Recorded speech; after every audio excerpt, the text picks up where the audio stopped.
Good morning, everybody. It's 11:02 Caribbean, 10:02 Eastern Standard Time, Miami. Right now, we're giving people, there's a lot of people logging in, so we're giving everybody an opportunity to log in. So we'll be starting in the next 3 minutes. I will give another update soon. Thank you.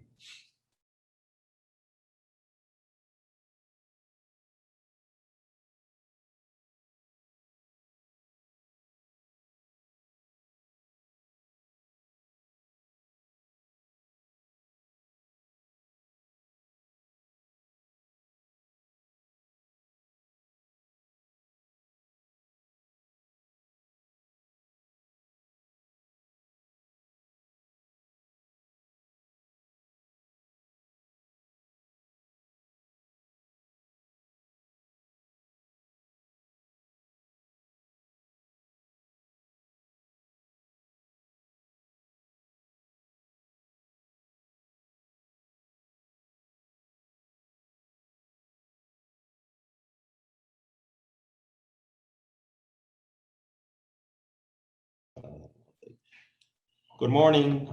There's people logging in. It's 11:03 Caribbean time, 10:03 Miami Eastern Standard Time. We're giving a couple more minutes so additional people log in. I appreciate everybody's patience. I will let everybody know that since we have a big group, all the audience will be muted.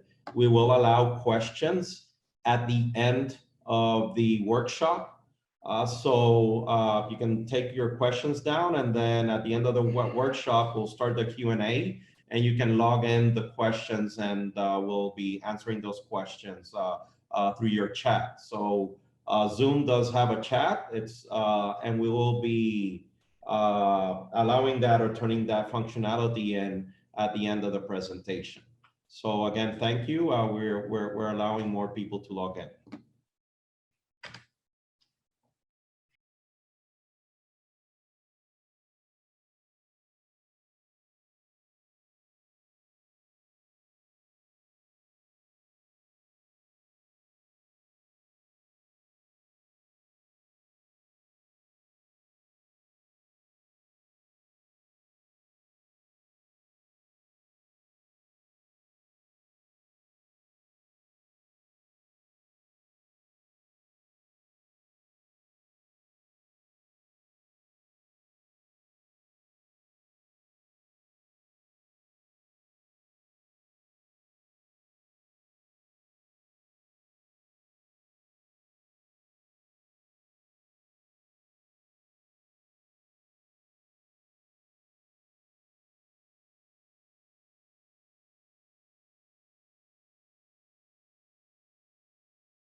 Good morning, everyone. Can you guys hear me, Hector? Yes, we can. Yes. Loud and Okay, clear. great. Good morning, everyone, and welcome to this Optimus and Strategico-based webinar on the coronavirus and prepping for this pandemic and epidemic, as we would have it. Thank you for taking the time out of your busy schedules. As you all would know, this is a very important matter worldwide right now. And Optimus, in partnership with Strategico, has decided that there is a lot of information that companies can use to get prepared. And Mr. Josue Santana is one of the leading, I would have to say, leading experts in the region, and he will be able to help us understand how best we can be prepared and have business continuity within our organizations. Just a couple of announcements. One, we have a lot of other trainings scheduled for the month of March. If you have not received an invitation for them just yet, please email us at operations@optimus.guru. And we will send you those invites to those separate trainings. Secondly, Optimus has launched our Dynamics certification program. You will get a lot more of the information and details pertaining to those over the next week or so. But persons who have already logged in and gone through most of our webinars, they would have gotten a response stating that you would have completed either one prerequisite or requirement to getting there. If you are interested in those, please keep aware of the trainings that are coming, and please stay tuned, and we will get those to you. So without further ado, let me hand over to our director, Mr. Hector Negron, and he will then hand over to Mr. Josue Santana. Hector? Okay, so yeah, so I'll be short and sweet. Thank you, everybody, for participating. With no further ado, I will pass it over to Josue.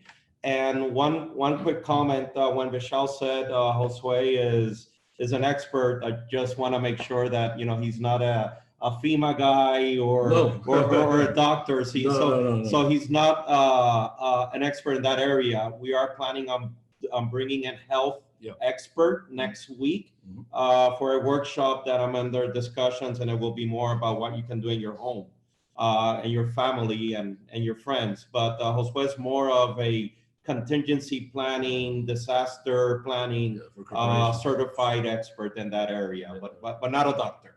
So with that said, Josue, I'll pass it over to you. Thank you, Hector. Thank you, Vishal. Welcome, everybody. Thanks again for being here. This is a very, very, I know, important topic for you right now and for us, for everyone. Basically, what you're seeing here is the agenda for the topics we're going to cover, this is the introduction, obviously. We're going to talk a little bit about pandemic and epidemic in terms of the definitions given by the proper authorities, health authorities. A little bit about coronavirus, traveling risk and monitoring, obviously about the contingency plan in terms of pandemic, which is very specific. Let me put the next one here. Sorry, guys. Oh, sorry. Oh, okay.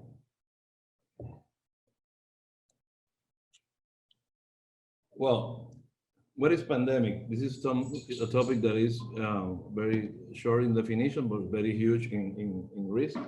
So a pandemic is a worldwide spread of a new disease. Like this coronavirus, for example, is a disease that is covering a lot of countries, and right now is obviously near that definition. And of course, when a virus emerges like that and spread around the world, and most people don't have immunity, so the proper authorities said, I'm sorry for the presentation, she's jumping the slides, but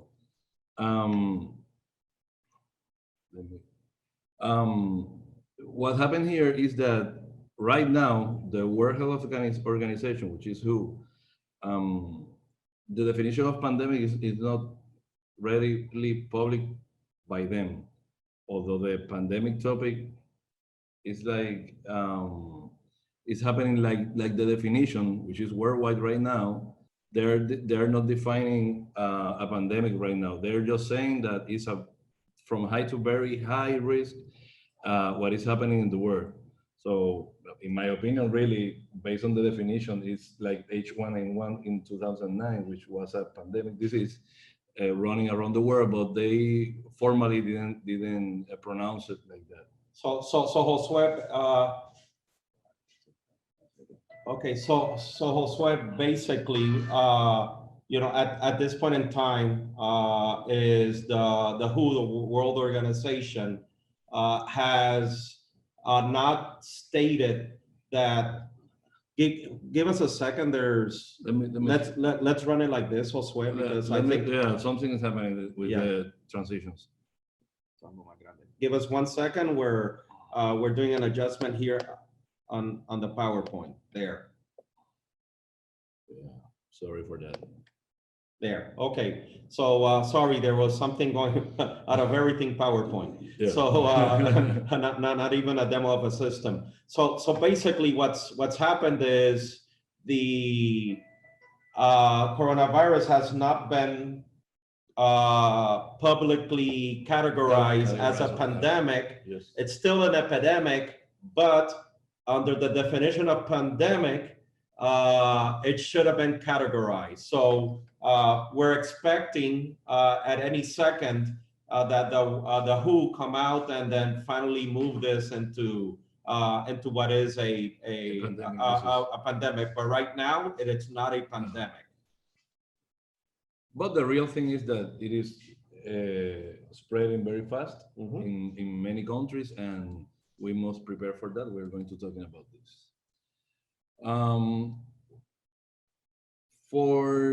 For this, and before entering in the other topics for the plan, the CDC, the Center for Disease and Control and Prevention in USA, for the travelers specifically, because the problem here is that because a lot of people is traveling around the world, they can carry the symptoms and all that, and and it's spreading everywhere.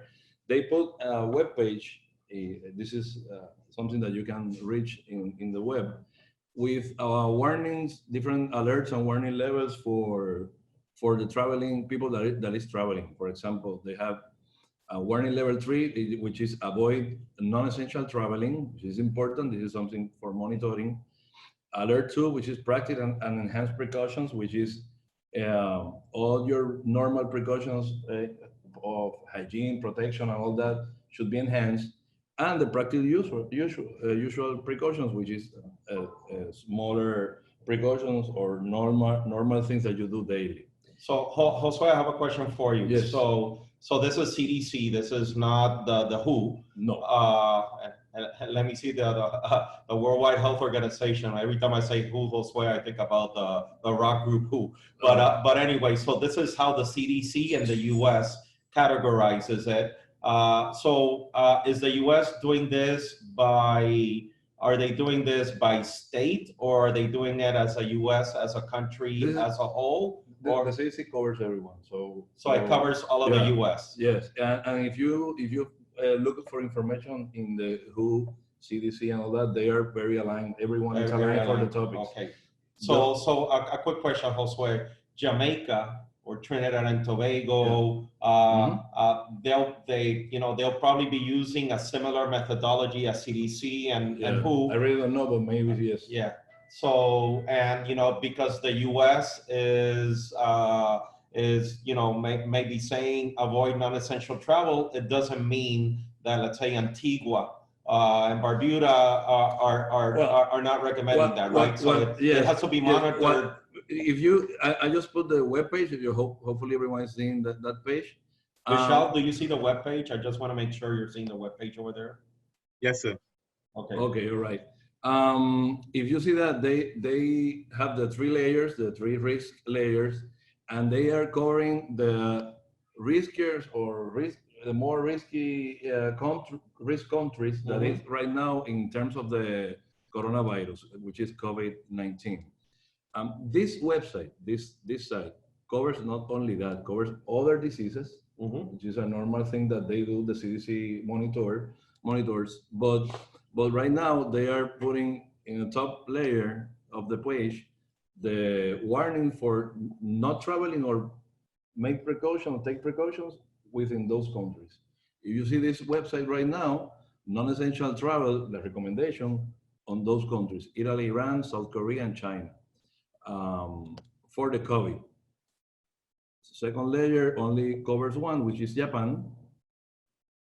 And the third layer for the coronavirus is Hong Kong.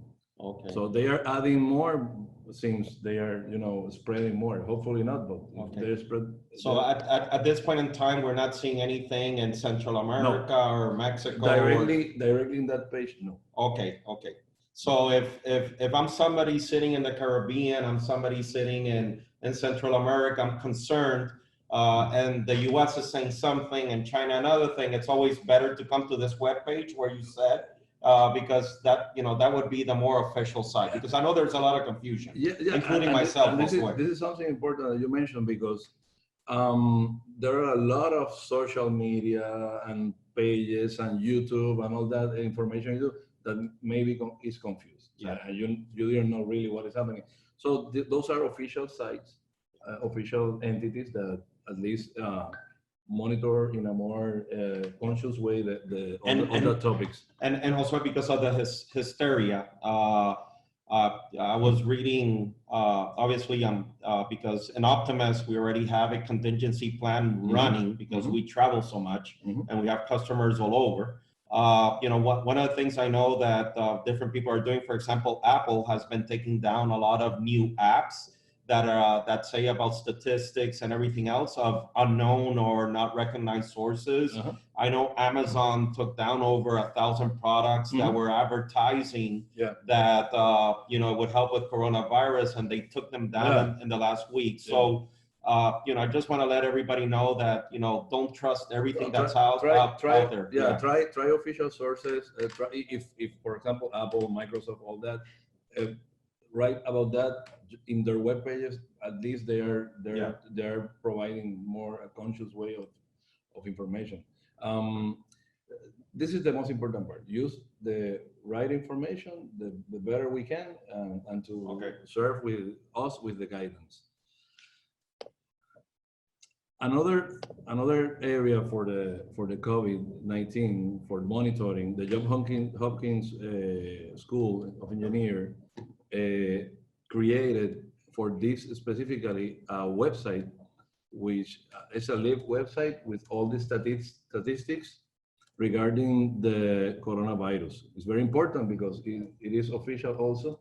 They link to the data that are provided for the official sources. So we found that during the process of preparing some of our clients, and it's very useful. I'm going to show you right now the website also, because I think it's very important for you. So John Hopkins, I'm familiar with it because obviously I lived in the US. I know what's John Hopkins, but we have a lot of international people right here, right now in this conference. Who's John Hopkins? Josue, in that case, they let me show you. Yeah. School of Engineering just prepared that as a method for monitoring the coronavirus right now. So there's a section of science for an engineer that is helping with that methodology. To provide information. So it's free in the web. So it's U.S. more than everything, and U.S. renowned or well-renowned educational institution. They're independent of governments, and they're running these official statistics, right? So this is independent of any government. It's very interesting because during the process of some of our clients discussing this, we just found information in the official websites, the US, for example, and compared that, and they're aligned. So they're using the same data.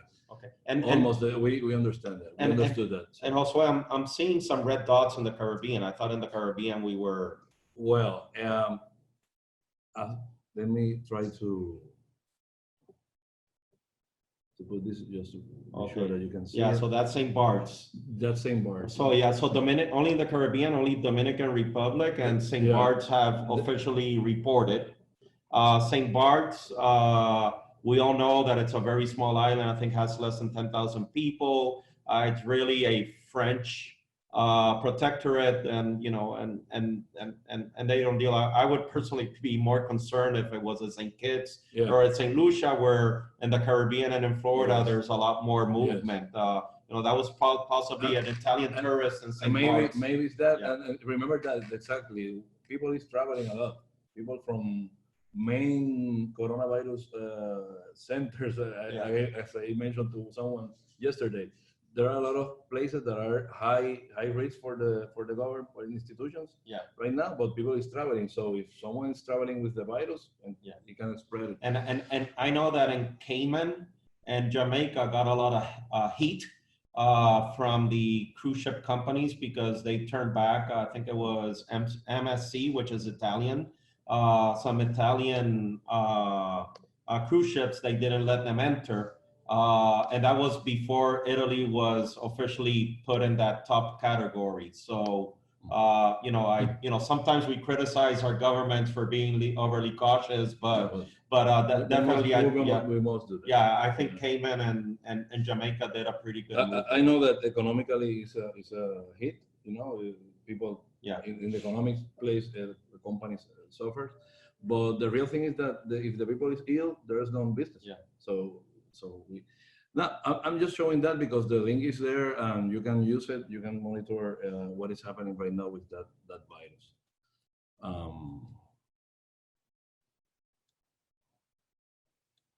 Then before entering the more specifics for building a plan,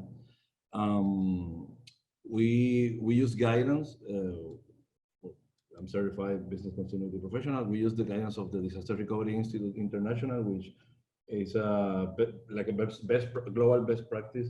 They provide global best practice methodology for all the business continuity topics and disaster recovery. So we use those frameworks and the methodology, to ensure. And you're certified in that. I'm certified right? in business continuity. So just to mention that. Okay. So Josue so you're certified in that, and can you talk a little bit more, Josue, about your certifications and your background? Also, later on, you don't have to do it now, but do bring that up so people also understand your background in a couple of minutes. Thank you. Well, preparing for the business continuity is planned for pandemic, which is a specific event, as we mentioned.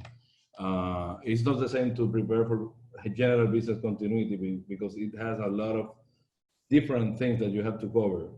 And as was talking to Hector yesterday, this is one of the things that when you prepare your company for business continuity, in general terms, obviously all the time people focus on systems and or facilities. So I cannot enter the building.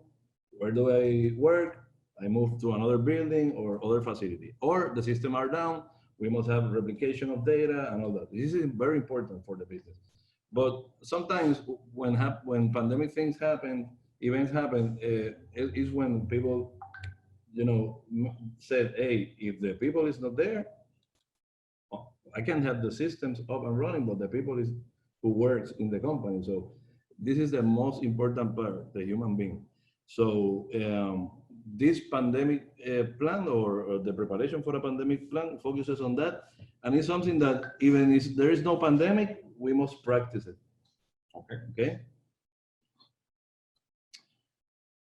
In general terms, we should become familiar with all the definitions surrounding the consequences of a pandemic, which we mentioned some of them, but we have to study in more deep with formal sources. Outline a starting position in the organization and assess the risk. So it's not the same for a maybe manufacturing company, for a bank, for a hospital, for a healthcare institution, but it's a health plan. It's very different how they work and how are the exposures for that. So we must understand ourselves, our risk in the corporation, and our current mitigation strategies, and to add those additional.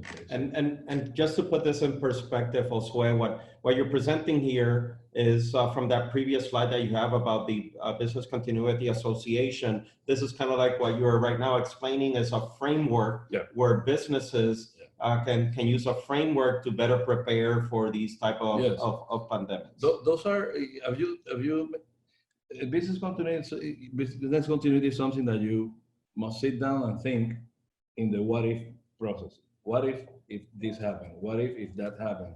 And try to understand who am I in terms of the company. My corporation is ready for what? And that is special steps in that specific topic for pandemic, but there are specific steps for that. So yes, it's a framework. You use almost the same framework, but you adjust the things internally to what you are going to address and to mitigate. Okay, so and also you know that Optimus works with both large businesses in Florida and the Caribbean, and we also work with small medium businesses in the same region. And a lot of times, I get the concern from clients, and I'm also a business owner, right? So Me too. and when I start seeing these frameworks and methodologies, I get concerned and overwhelmed. Can we assume, do these methodologies apply to big businesses and small businesses? In other words, Josue, can these be right size for a small business, right? So a company that has 100 people, 150, 75 people, can we right size this? Yes. And then right sizes to an organization that has 700 employees or 1,000 employees? Of course, and we must do that because as you mentioned, it's not the same. The companies are not the same in all aspects, and not all applies to them. Yeah. In terms of a regulated company, what applies to them in the regulations, for example, is that they must have a strategy. But the strategy is aligned to what they are specifically. Okay. For example, a bank, which is very complex, a lot of people, regional offices, or a hospital, which is maybe multiple hospitals, have different needs and different risks. So company that sells bicycles with 5 employees, you adapt that very, very specific to what they need to know, because you're not implementing a big, huge framework for something that is not needed, if it is not needed. So yes, the frameworks are guidance, understanding, and let you know how to think about the topic, but you adjust them exactly for what the client, the company need. So yes, you can put them in perspective and prepare them specifically for what they are. Okay, perfect. Yeah. Well, some other things, the critical parts of the organization is not the same. I'm giving you an example. What is more, the critical processes and the less critical processes to be defined if something happened of a pandemic event, who runs those critical processes, just to make sure that the business is on a continuity basis or continue their operations. To verify the procedures, to build the plan elements, we're going to talk about that, and to exercise the plan. This is something that should be embedded in the corporate contingency plan procedures. So practice that type of scenarios and events. But we must get organized. We're talking about that, but we have to or put an order of that within the companies. Okay, so Yeah. So right now you're going from a macro and you're starting to get a little bit into more practice what organizations need to start doing, right? And this is a big organization or a small organization? Yeah, they have to organize. Yeah. They have to, even if they're small or big, they have to put all their strategy or the functions and all that in place. For example, big companies, some of the clients I have big committees, risk management committees, security committees, and all that. And obviously, they are a few people of the company with key stakeholders and decision-making people who understand all that and put in place the rules of how it's going to work within the company. Yeah, and I think you told me that you right now, for one of the biggest health insurance companies, providers in the whole Caribbean, you actually belong in one of their councils, right? Yeah. And I know you just said that the councils are right size. In a smaller business, you may have a couple of people in a council, right? And the bigger the business, can you give an example of, without saying your customer's name, a little bit how they're structured and how frequently you're communicating right now in coronavirus? Let me put it this way. Companies like that, because have a lot of, as I mentioned earlier, areas in the country, regional offices, processes outside vendors, supporting people that are outside. In this topic of pandemic event is meeting like every day. And let me explain that.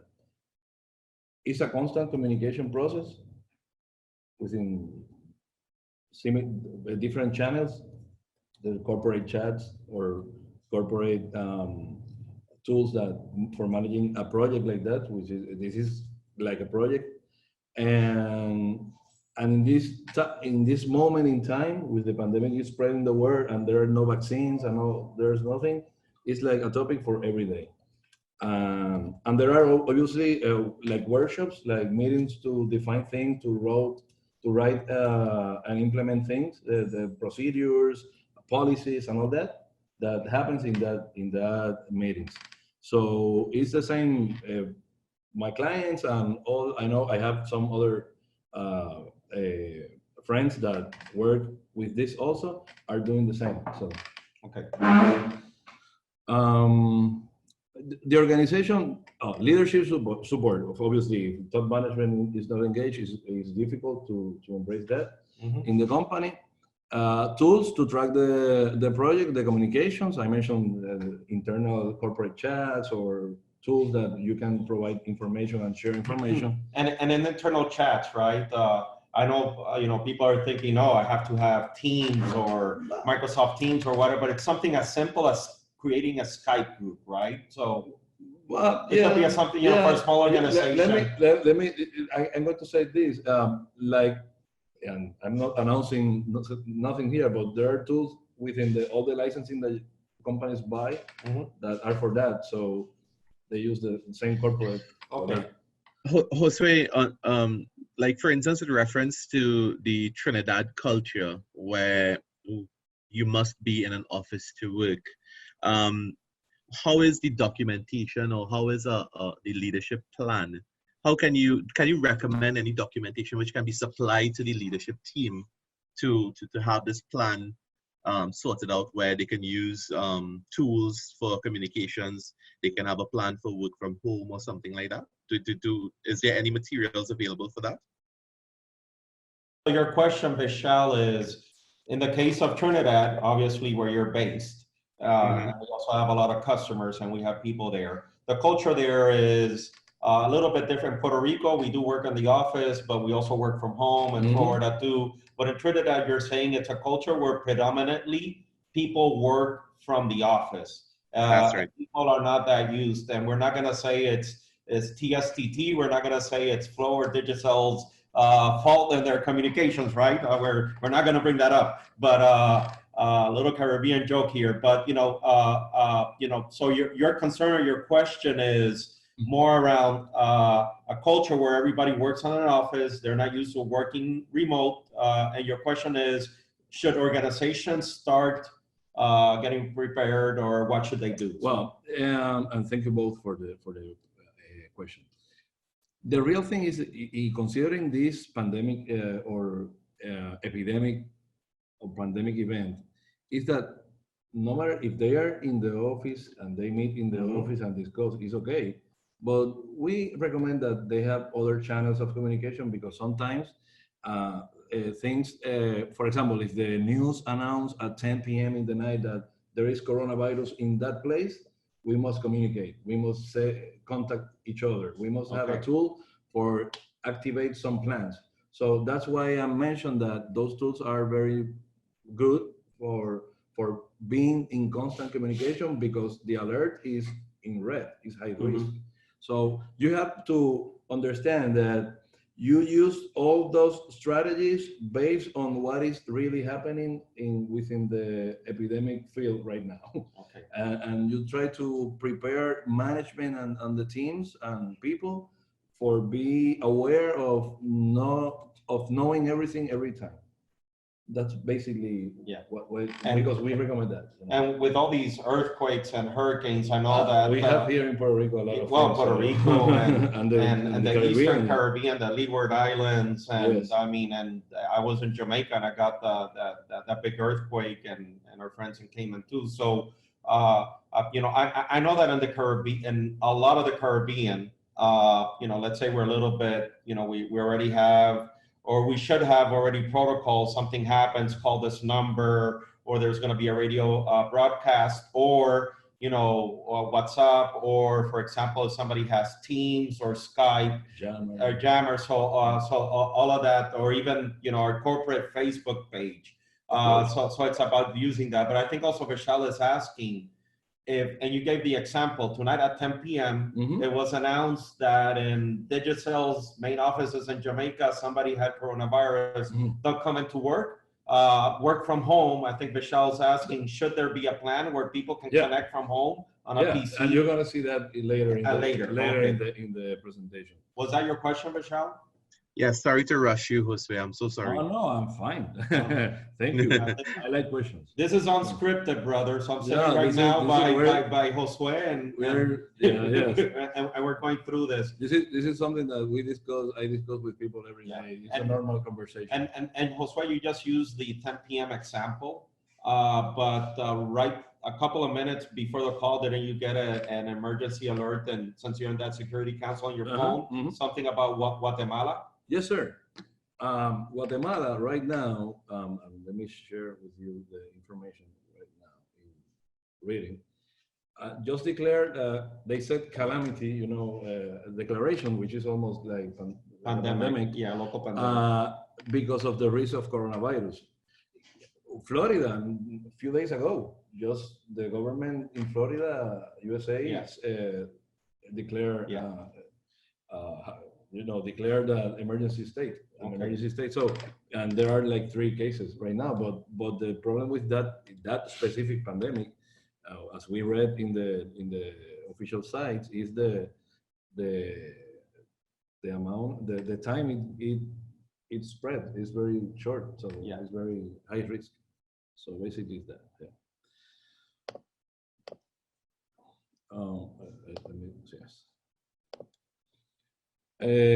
Recent critical functions, I just mentioned that. Just if you have already a business impact assessment in your company, considering this is more like for middle big companies, a business impact assessment.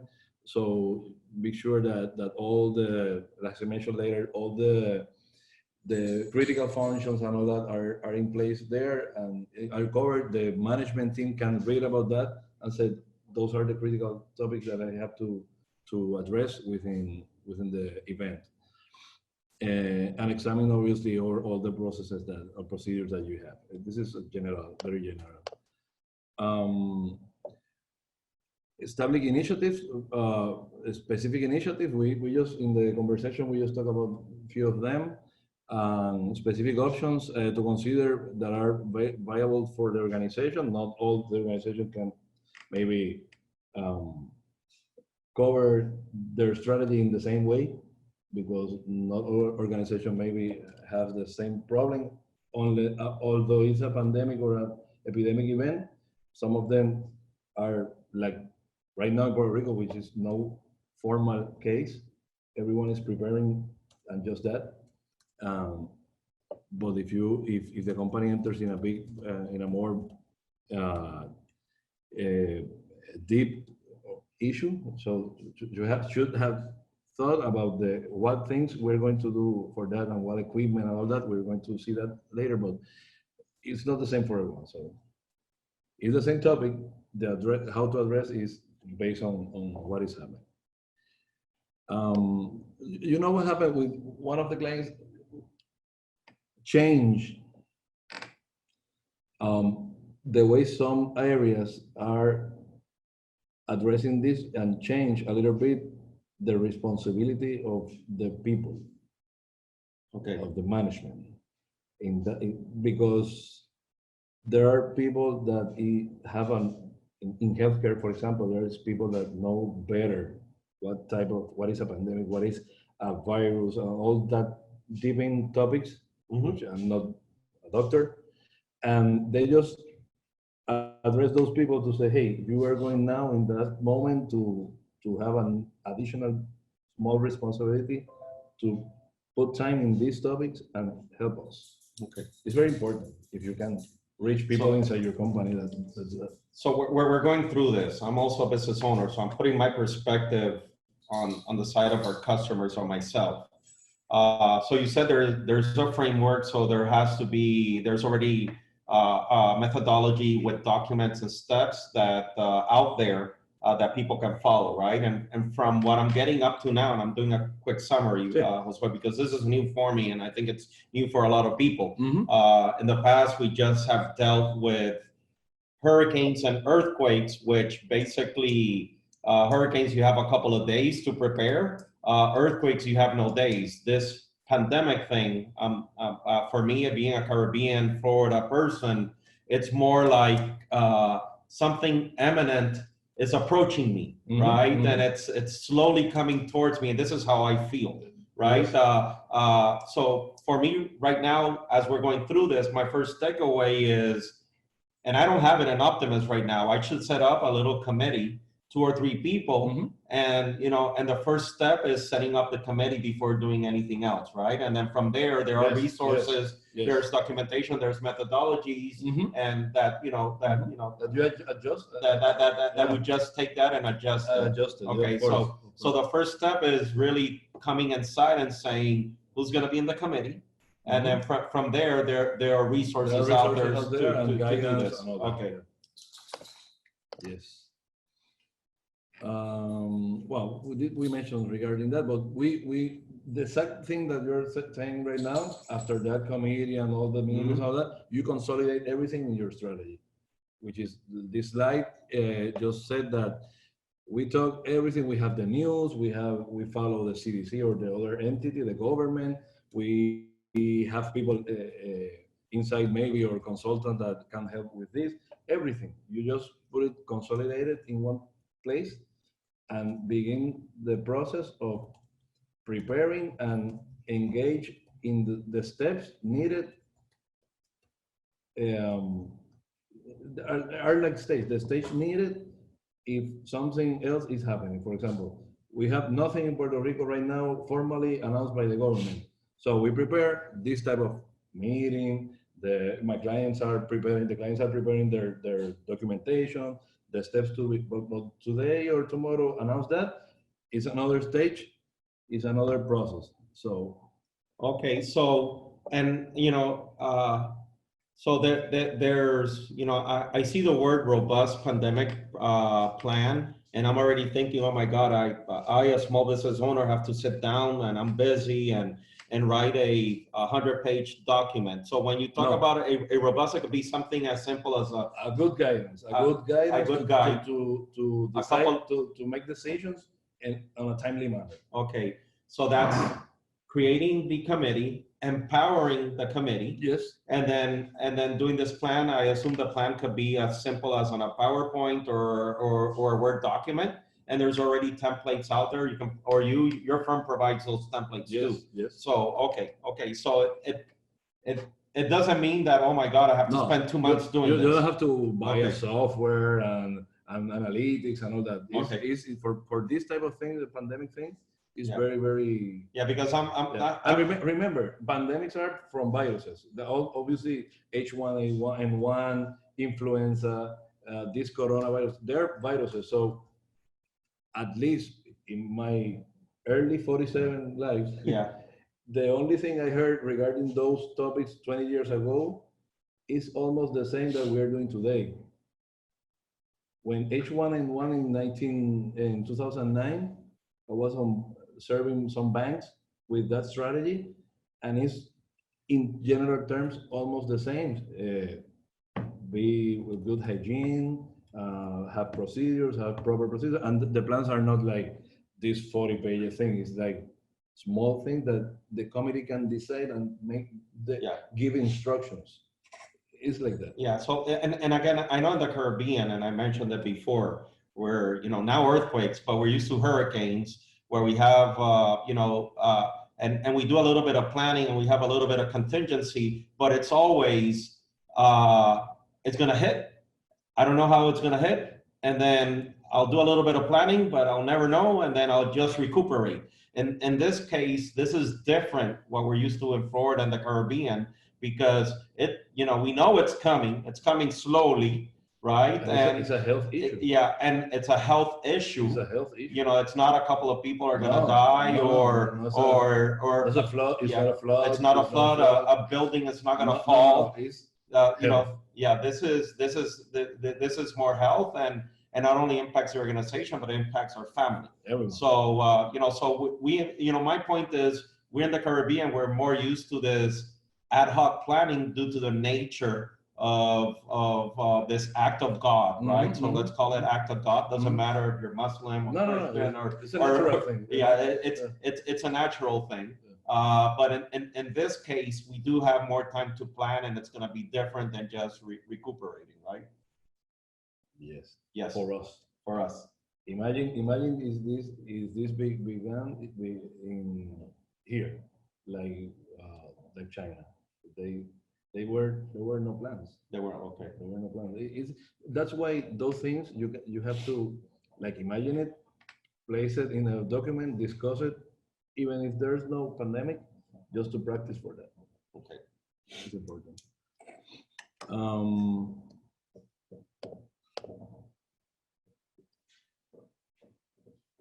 Important. Anticipate how you will be operating with a small number of employees and implement policies for that, which is basically they are they must be in place and everyone should know it. I mentioned the critical staff, the reassignments. Who is back up? If I am one guy doing that thing in the operations, I have a backup guy, a backup person to cover me. I'm ill, he's not ill or she's not ill, he or she can cover me. It's important. Or reassignment for the staff. Um, a policy regarding leaving, traveling. Came back from a travel and enter in the office again. You should monitor that. And it's a case by case thing because not because a person is sneezing or something like that has the virus. So you have to treat the process of evaluating what is happening in your corporation case by case. Um, the recommendations right now is that if a person travels from a high risk country and came back, stay at home, and the policies and procedures in the company should cover that in terms of how to manage it. I'm not saying what to do exactly because every company had to decide what to do, but in terms of paying additional salaries or something like that, or covering vacations or that, all that. But the recommendation in general terms for those countries is to you came back from Italy and you're not going to the office. Yeah. The companies are saying that. I have a friend that went to a haircut, and the guy from the haircut place said, "Hey, you're sneezing and all that. You must be out of here." Well, you know, that was me. So, Yeah. so true story. The people who know me that I travel a lot. So I just came from 5 cities in the U.S. and the Caribbean, non high risk areas. 2.5 weeks of continuous travel, but you know, I did pass through Miami, and you know, I came in and you know, I found my daughter with a cold, and she gave me the cold. But I went to the barber shop 2 days ago, and the barber kicked me out because I was sniffling and sneezing. Because he also knows that I travel a lot. So his first thing is Hector travels. He walked over to me. He says, "Hector, we like you, but you need to leave." So I literally, my barber kicked me out. So that's definitely a true story, Josue.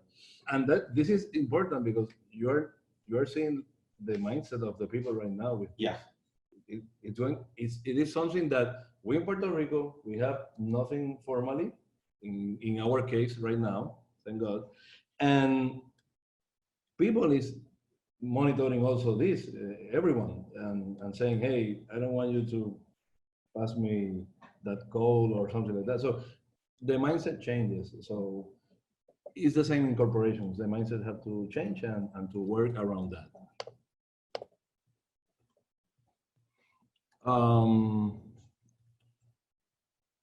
Obviously, corporations are served by other entities like us, Optimus Strategico. So you have to see inside your company, but also your interdependencies, which are vendors, providers, consultants, everyone. And you have to have policies regarding how to address that. social distancing, for example, hygiene practices, um, is something that must be in place. In hygiene, there's an etiquette for that, which is you cover your mouth when coughing or sneezing, obviously with paper or your elbow or something like that, just to make sure that your hands are not wet with the sneeze. You can post hand wash instructions. You know that hand sanitizer is important, but hand wash soap is one of the things that we must use every time. Clean the hands. There's just no direct skin. There are policies people are implementing, and the governments are recommending, hey, no kisses, no hugs, no nothing. It's very separated. Yeah, and we in the Caribbean, we love We are kissing like and that. hugging. We are like that, but it's a real thing. They recommend waving, smiling, every other kind of. Now maybe you can have, if your family, you put a kiss in the WhatsApp and then, Yeah, and then that's true. send it. Yeah. And stay at home if you're ill, obviously. And there are recommendations if you stay at home not to go out to the hospital or to the emergency room if not needed, and just call the doctor and try to cover your sickness remotely the better you can. Obviously, you have to buy medicine, but they are recommended that people is aware of that. So, you know, one thing is, you know, and again, this social media is good because I remember SARS, and Josue, you were also involved in SARS. I know with contingency planning, you told me. I remember managing a business with 100 employees I used to own before, and throughout, you know, we had offices, Canada, Caribbean, Colombia, Chile, Costa Rica, and, you know, I remember SARS very, very, very clearly, Josue. But back then, we didn't have the amount of real-time information and, you know, a lot of it real that wasn't being fed to us, and a lot of it unreal. So, you know, there is a word for that. Yeah. You know? Which one? There's a word for the social media miscommunication or fake news? No, like fake news. Well, that's Trump. That's Trump. No. I'm not talking about that. But there is a word that said infodemic. Infodemic. Someone of your guys. I sent it to you. You sent it to me. Yeah. Infodemic. Infodemic, which is the pandemic of information. Of bad information. Of bad information. So, so earlier I told everybody what Apple is doing. You know, be careful when you download apps that give you real life numbers. At the beginning, of those of you who weren't at the beginning, Josue did show the CDC and the Johns Hopkins websites where you can read, and the WHO, World Health Organization, where you can get the real time and the real warnings and the different levels and the amount of people. So stick to that. Obviously, you can use apps, but for example, we did have, I follow Tito's Vodka on social media. Okay. And somebody wrote how to do a hand sanitizer using Tito's Vodka. And I think Tito's Vodka did the social responsible thing. They had to get on their social media sites, and they had to write in there saying, even though if people do this, they'll sell more vodka. They had to write in there and say, don't do this because Tito's Vodka has 40% alcohol. You really need 60% or more in a hand sanitizer, right? So infodemic, right? So, you know, so, you know, be very careful. This is happening on a real-time basis. Yeah, I can continue. Social distancing, we mentioned that already. If your people in your work can work remotely, and this topic was a big discussion with one of my clients, because first, not everyone can work remotely, and it depends of the work they do. But if you have the opportunity to do that for those who are ill or and this specifically work remotely and all the other things, we are thinking coronavirus, but applies to every other situation. Well, your policy should cover that. Your policies, in terms of policy, internal policy, no insurance.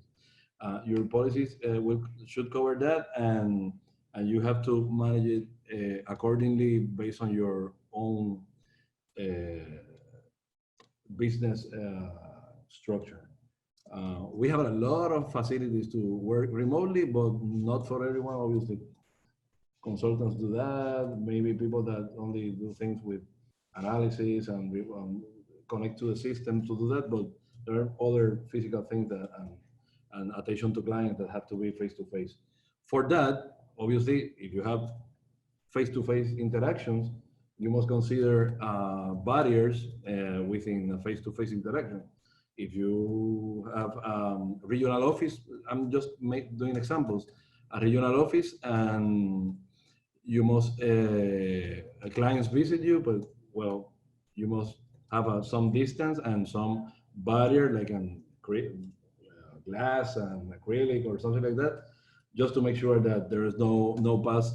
If it is ill, the person is ill or is sneezing, coughing, or all that, those you minimize the risk of having sick, having being sick, of being sick.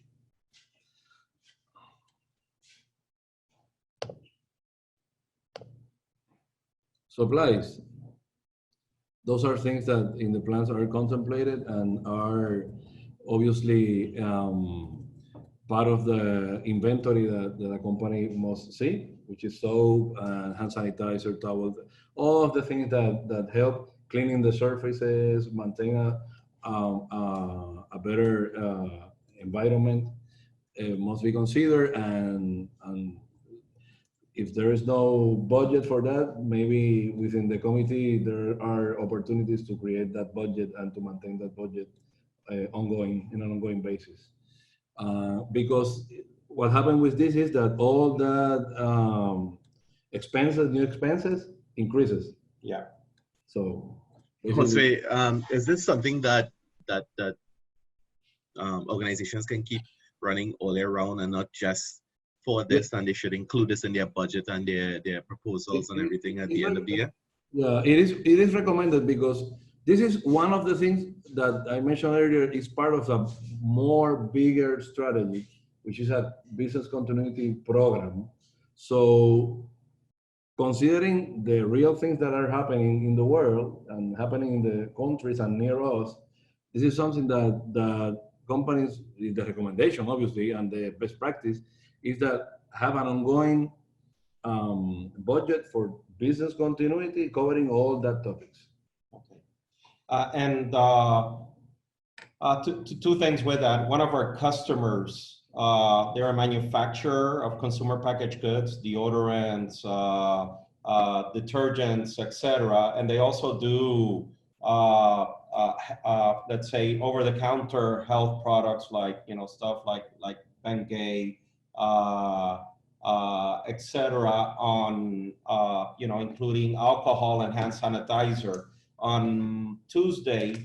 By the way, they kicked me out of their offices too. Not only the barber, but they also did too. But on Tuesday, when I passed by, the CEO of the company told me that they had their day of most sales in their 40-year company history, and that was and this is not a high season month for them.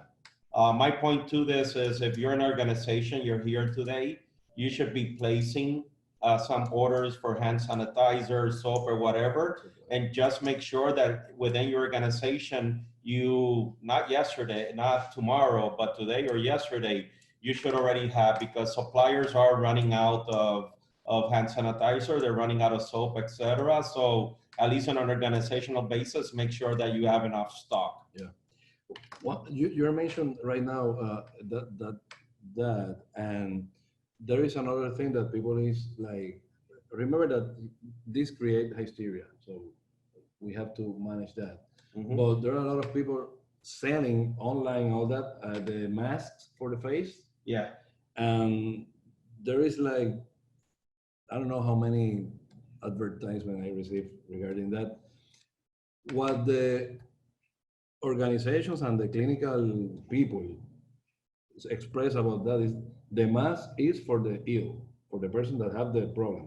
Not the person Not the person protecting. protecting. It's a Because person who the- has a problem. You have to protect yourself regarding cleaning and all Okay. that, but the person that have, we must protect that person just to be sure that it's not spreading the thing.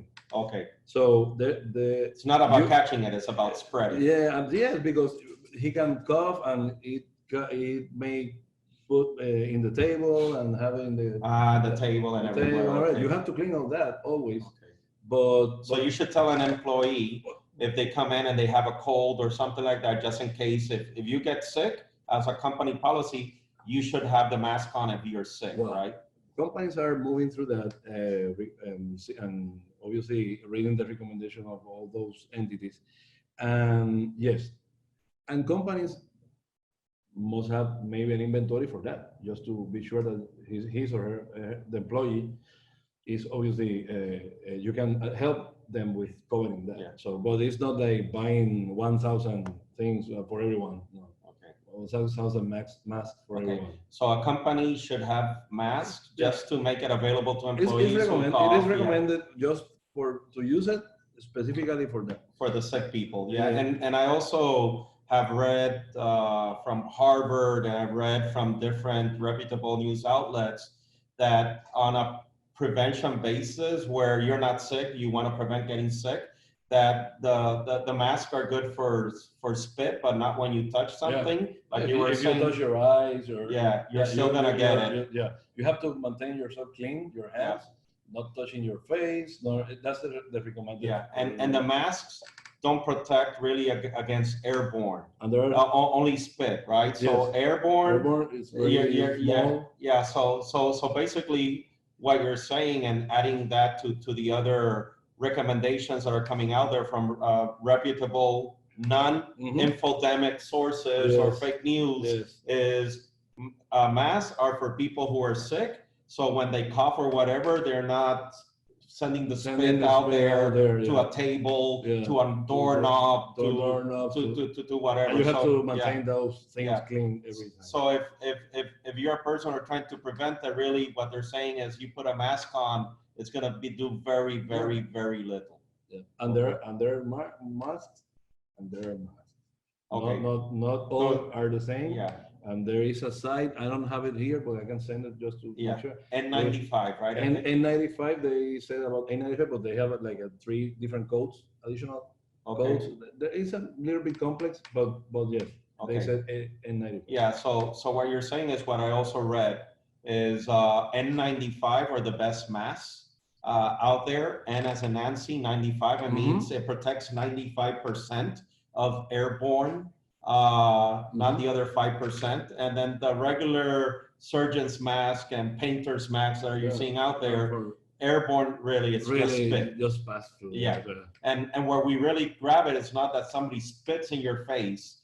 Again, it's somebody who's sick, coughs on a table or a doorknob, or you don't ever know who touched. Yeah. Who touched what? Touched what? Exactly.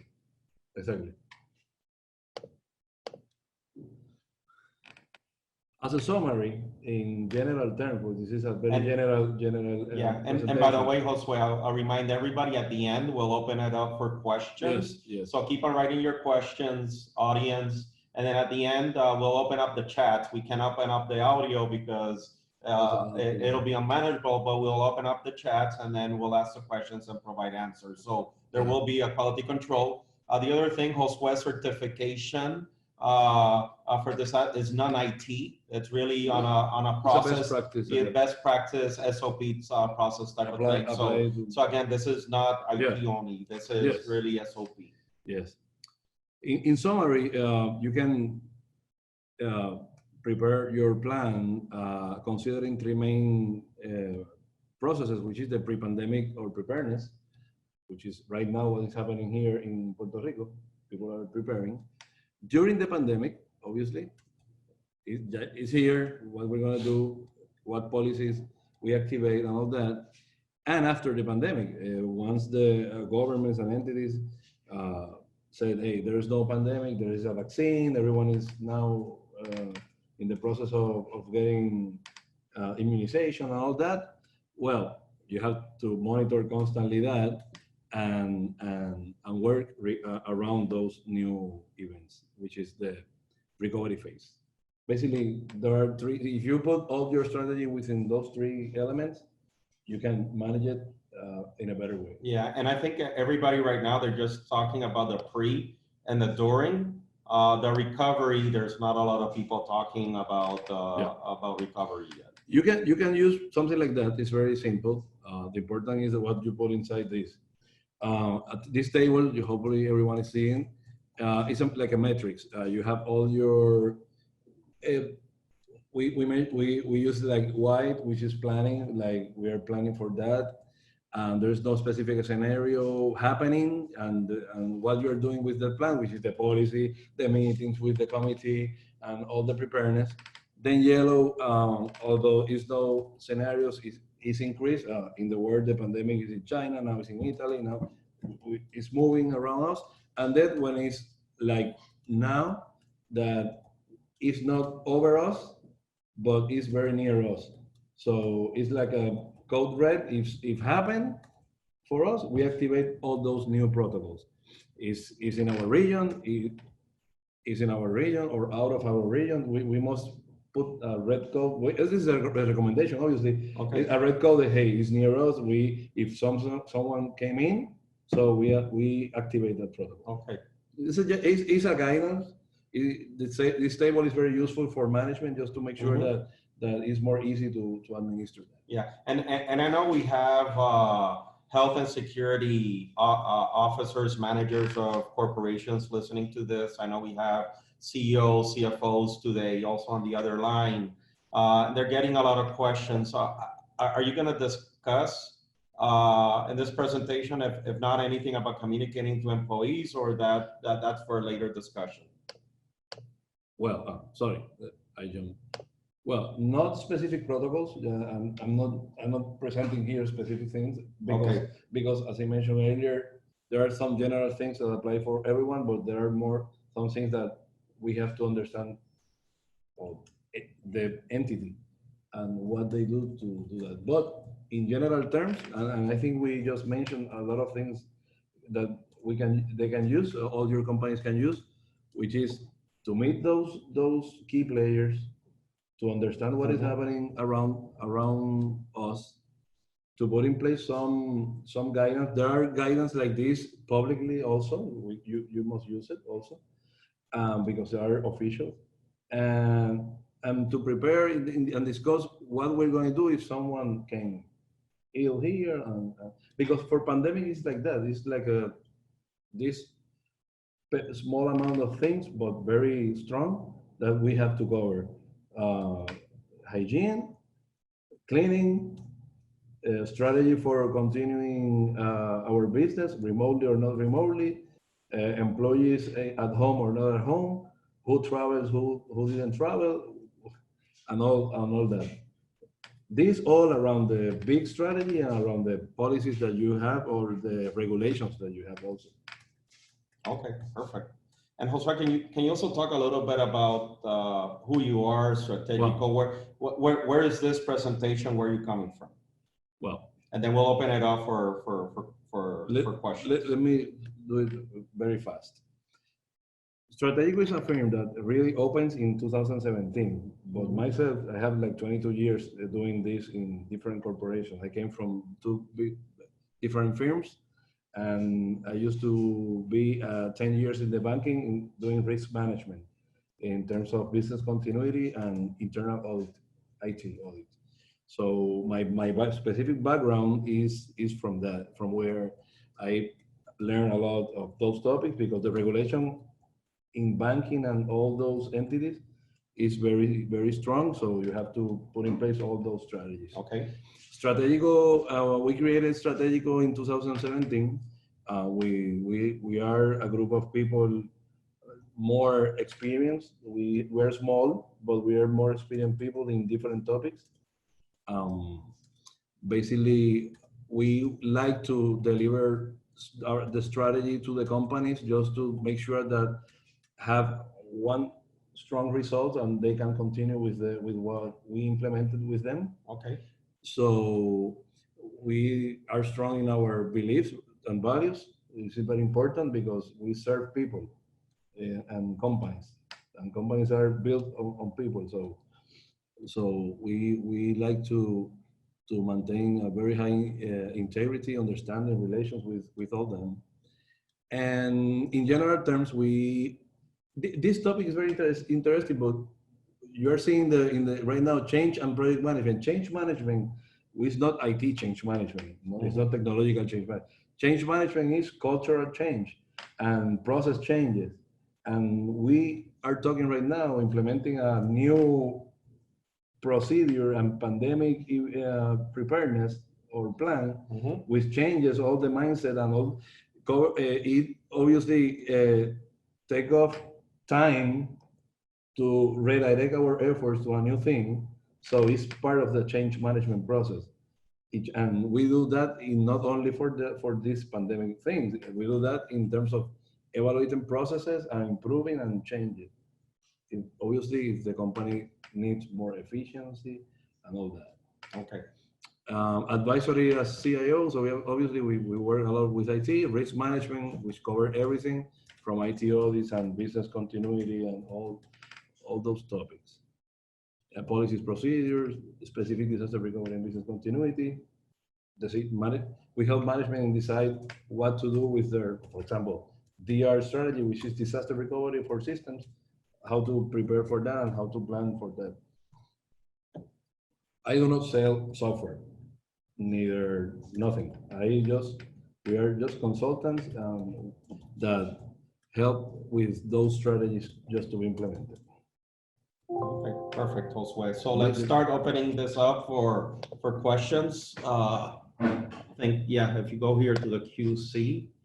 So will the slide be available to the attendees? Yes, they will. So we're recording this. Our education team is going to take the recording from today.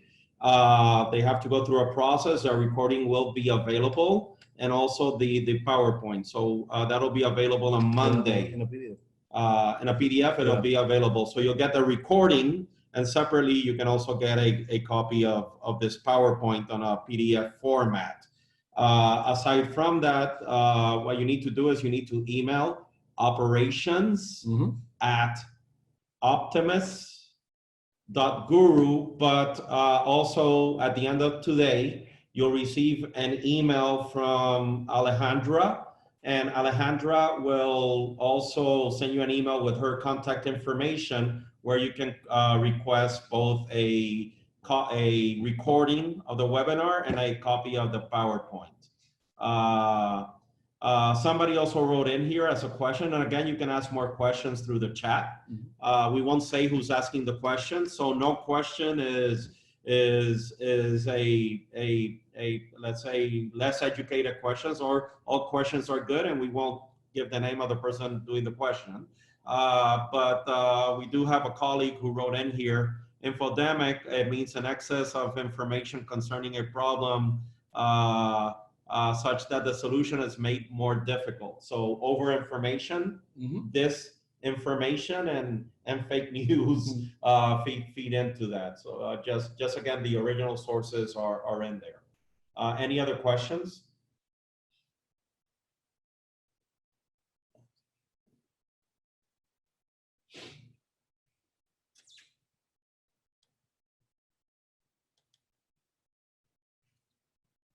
Again, there is a chat in the panel, and you can just write within the chat.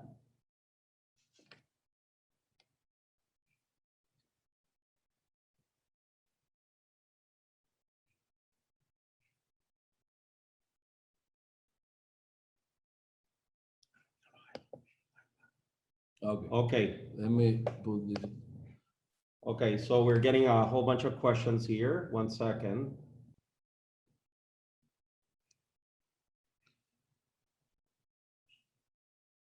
We're going through the questions.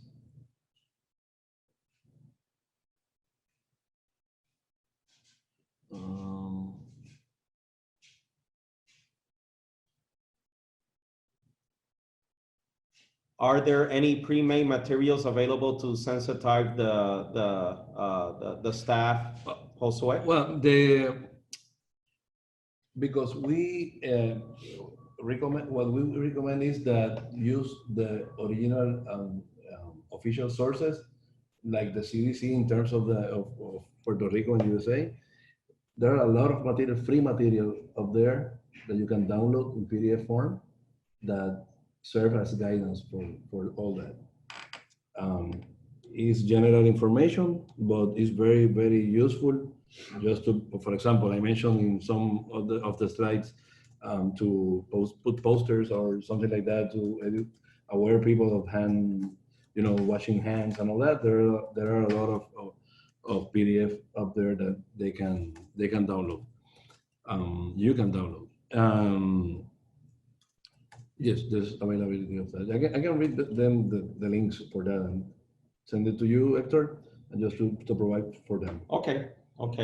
The other question is, what is the lifespan of the virus in the air and the surface? One thing, remember, we're not doctors. This is changing. Yesterday, it came out that there's actually 2 strains of the coronavirus. One less aggressive, that people think it may be an allergy or just a quick sniffle. And then the more aggressive one, which is taking the deaths. The other thing that just came out was that it's primarily hitting people over the ages of 30. Mm-hmm. So again, what this is mean is it changes every day. This is changing every day. Yes. So when there's a question, what's the lifespan? Now there's 2 versions of the coronavirus. That means that everybody around the world, U.S., China, everybody's working they're analyzing they're analyzing it right now. Mm-hmm. They're also working for a cure. They're working for